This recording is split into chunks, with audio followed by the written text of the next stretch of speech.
Monsieur Messatfa, vous avez demandé la parole. Merci Madame le maire. Je voulais rappeler quelques points sur cette crèche. Donc à cet emplacement-là, nous avions une crèche qui faisait à l'époque 60 berceaux. Quand le projet de reconstruction d'une crèche, on nous annonçait donc 34 places en septembre 2021. Et puis en décembre, ce chiffre était passé en décembre 2023 à 30. Et quand on a posé la question légitimement de savoir s'il était possible d'en avoir davantage, on nous a répondu, je cite, quand on affine, on se rend compte qu'avec 30, les bébés seraient plus à l'aise et qu'on n'allait pas les faire dormir dans des KGB. Non, ça c'est quand vous nous avez suggéré de les mettre dans la petite extension qu'on avait achetée a posteriori, dans laquelle on allait mettre le chauffe-eau. Je pense que vous pouvez regarder les images et vous retrouverez ça. Et aujourd'hui, on nous annonce que grâce à des travaux d'aménagement, ce seront finalement 36 berceaux qui seront ouverts, donc la capacité a augmenté, alors qu'on nous disait qu'elle ne pouvait pas le baisser. Donc soit on avait raison de poser la question, et peut-être qu'il aurait été plus utile d'écouter que de s'énerver, soit c'est vous, Madame le maire, qui avez raison de dire qu'il n'y avait pas assez de place pour accueillir dans de bonnes conditions de nouveaux berceaux, et dans ce cas, une vraie question se pose. Est-ce que la logique de rentabilité de la DSP ne risque pas de prendre le pas sur la qualité de l'accueil? On sait que Babylou est une entreprise privée, elle a des objectifs économiques. Alors oui, 36 berceaux, c'est mieux que 30 et c'est une bonne nouvelle. Mais dans quelles conditions? Et est-ce qu'on a les garanties nécessaires pour que les enfants soient bien accueillis et que les professionnels puissent travailler correctement? Vous savez qu'en matière d'enfance et de petite enfance, tout est normé, on ne fait pas n'importe quoi. Tout ça a évidemment été validé par la PMI, qui a bien confirmé que cette nouvelle capacité d'accueil était tout à fait conforme à la réglementation en vigueur, qui est permis donc par de nouveaux aménagements, comme on l'a dit, mais aussi par un choix de Babylou de mélanger des sections avec des petits moyens et des moyens grands. Voilà, ce qui permet d'accueillir effectivement davantage de bébés. D'autres questions, d'autres remarques? Il n'y en a pas. Je mets aux voix cette délibération. Qui est pour? Avis contraire, abstention, adopté à l'unanimité. Je vous remercie.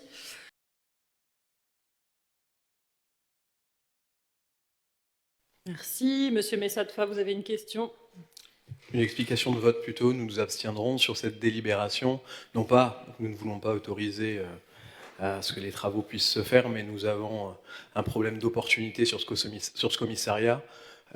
De par d'abord sa localisation dans un des quartiers les plus sûrs de Levallois, et aussi nous avons toujours des questionnements sur ce financement. Je rappelle que ce local avait été acquis par la Semarelp, qui est détenu à 80% par la ville, à 8 500 000 euros, et revendu à la ville 7 mois après à 9 200 000 euros, soit 700 000 euros d'écart, et il ne nous paraît pas aujourd'hui suffisamment expliquer cette différence de prix.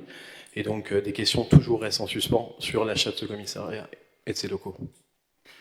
Merci, Monsieur Messatfa. Alors, moi aussi, je suis remontée en arrière un petit peu, parce que comme nos conseils sont enregistrés et qu'on a des PV, c'est très pratique. Vous aviez déjà posé cette question. Monsieur Pérez, vous avez déjà répondu, en soulignant que cette marge que vous évoquez, où sont passés les 700 000 euros, sous-entendu, c'est probablement les élus qui se l'ont mis dans la poche. Vous omettez simplement que dans ces 700 000 euros, il y a déjà 250 000 euros de frais d'agence, que la ville aurait de toute façon payé si elle avait acheté ce local en direct. Il y a 64 000 euros de frais financiers que la SEM a assumés aussi lors de cet achat. Les frais de notaire pour 176 000 euros. Voilà, tout ça, plus tout ça, plus tout ça, font que ces 700 000 euros, comme vous dites, ce n'est pas 700 000 euros de marge pour la Semarelp, qui, in fine, quand vous déduisez tous ces frais-là, a fait une marge mirobolante de 66 844 euros. Voilà, pour répondre à votre question. De où sont passés les 700 000 euros, ils sont passés là. Allez-y. Excusez-moi, vous nous avez fait un petit détail, mais on n'avait pas tous à la fin, ça s'arrêtait à 300 000. Ah non, mais dans le détail que vous nous avez donné, ça s'arrêtait à 300 000. Donc, frais d'agence, 250 000, frais de notaire, 176 000, géomètre 4 006, frais financiers 64 000, TVA sur marge 105 000. Ben dans ce cas-là, si vos éléments sont les bons, moi j'ai encore des doutes sur ces éléments-là. Et ensuite, je pense que vous auriez pu, en tant que ville, acheter directement ce local, et on en avait déjà discuté. On en avait déjà discuté, monsieur Messatfa, je vous avais expliqué pourquoi ce n'était pas possible. Ma réponse ne vous a pas satisfait, c'est comme ça. Voilà. Il faut mieux gérer l'argent des Levalloisiens, et aujourd'hui, ce n'est pas le cas. D'accord, merci Monsieur Messatfa. C'est malheureusement pas l'avis des agences de notation qui n'ont fait que remonter la note financière de la ville depuis le début du mandat. Nous sommes repassés au-dessus de tous les ratios prudentiels alors que nous étions en dessous au mandat précédent. Vous pouvez nous expliquer... Ah ça y est, vous m'avez mis en colère l'adjoint aux finances qui va devenir tout rouge. Je pense que les équipes en charge des finances seront également ravies de la petite sortie que vous venez de leur faire parce que c'est bien gentil de remercier constamment l'administration qui vient pallier les graves carences des élus qui sont vraiment nuls, mais en fait, quand vous faites des sorties comme ça, c'est également leur travail que vous mettez en cause. Je pense que les agents apprécieront. Monsieur Robert, et après nous passerons au vote. Oui, merci Madame le maire. En effet, Madame le maire, vous avez fait remarquer à Monsieur Messatfa que les agences de notation, Fitch en l'occurrence, ont remonté la note de la ville depuis le début du mandat tous les ans. Nous avons également signé une convention avec la DDFiP, la Direction départementale des finances publiques, qui a mis en avant la bonne gestion de la ville depuis le début du mandat. Donc, si les gens de la Direction départementale des finances disent n'importe quoi, Monsieur Messatfa, vous écoutez, dont acte. Mais visiblement, ce n'est pas l'avis de Fitch, ce n'est pas l'avis de la DDFiP. Je crois qu'à côté de la DDFiP et de Fitch, vous n'êtes pas grand-chose. Merci Monsieur Robert. Nous allons donc passer au vote. Monsieur Messatfa, vous vous êtes exprimé sur la délibération. Non, sur le commissariat, vous vous êtes exprimé. Monsieur Messatfa, vous allez répondre sur le commissariat. Si ce n'est pas sur le commissariat, je couperai votre micro. Il faut me faire un peu confiance quand je vous dis que je vais vous répondre sur le commissariat. C'est très simple. Vous me parliez des frais de notaire.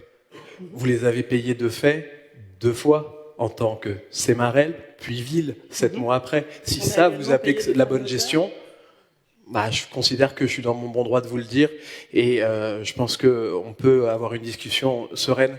Et quand vous mélangez les agents de la ville bonne délibération. Je mets aux voix la délibération sur ces travaux que nous allons donc autoriser au sein des futurs locaux de la police municipale. Qui est pour?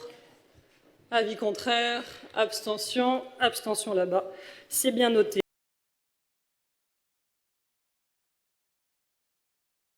Alors, Monsieur Messatfa.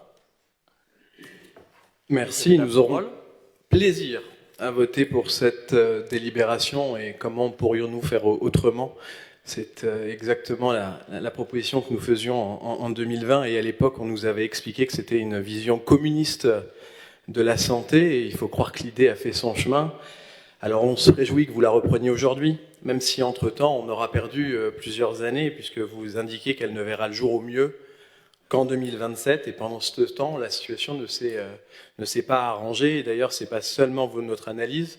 Et dans les textes de préparation de cette délibération, il est bien indiqué que la direction de l'hôpital franco-britannique elle-même avait rédigé une lettre d'intention adressée à la ville dans laquelle il est évoqué les tensions très fortes sur l'offre de soins à Levallois. Et j'émets le souhait que cette lettre puisse être transmise aux élus parce que c'est un document clé qui nous permettra tous d'être sur un pied d'égalité pour comprendre les enjeux de son projet. Alors oui, on votera pour, on aurait quand même gagné du temps à dépasser l'attentisme et les postures, et on restera vigilant à ce qu'il en sera, parce qu'on avait promis aussi, vous nous aviez promis une maison des familles, là où on a une petite maison des familles à la fin du mandat. Est-ce que ça sera une vraie maison de santé ou une petite maison de santé? Donc on sera vigilant au contenu qui sera proposé dans les prochains mois, et on verra peut-être pour les prochaines années, mais nous on sera là pour pouvoir l'ouvrir dans les bonnes conditions. Écoutez, je ne sais pas si vous serez là. En 2027, nous verrons bien. On ne va pas faire des plans sur la comète. Voilà. Ce conseil municipal a évolué, je l'ai remarqué aussi. Donc, nous verrons bien. Pour ce qui est de la maison de santé, voilà, aujourd'hui, le projet, comme je l'ai indiqué, c'est une maison de santé pluridisciplinaire. Il y a 4 médecins, mais il y a aussi différents spécialistes. Et on vise aussi l'installation d'un centre d'image médicale. Voilà, c'est un peu plus complexe. Il nous faut aussi l'accord de l'ARS. C'est en bonne voie. Et il nous faut aussi des soutiens financiers, celui de la région Île-de-France. je pense qu'on l'aura également. Donc voilà, il faut aussi recruter et trouver les médecins qui voudront bien s'installer dans cette maison de santé. C'est donc un projet de longue haleine. Je ne crois pas qu'il s'agit d'un problème idéologique, comme vous avez cru pouvoir le dire. C'est simplement un... Non, vous avez... Non. Il s'agit simplement de trouver la bonne opportunité pour pouvoir réaliser cette maison de santé. Les conditions sont aujourd'hui réunies. Vous pourriez me laisser parler, Monsieur Messatfa? Je crois que je vous ai écouté tout à fait, calmement. Donc aujourd'hui, tous les feux sont au vert pour pouvoir réaliser ce projet. Je crois que chacun doit s'en réjouir. Vous avez été le premier à vous en réjouir. Nous également, la majorité municipale. Donc du coup, je vous propose, s'il n'y a pas d'autres questions, de passer au vote. Y a-t-il des oppositions, des abstentions? Merci. Ce projet, ce très beau projet, est adopté à l'unanimité. Voilà. Merci à vous.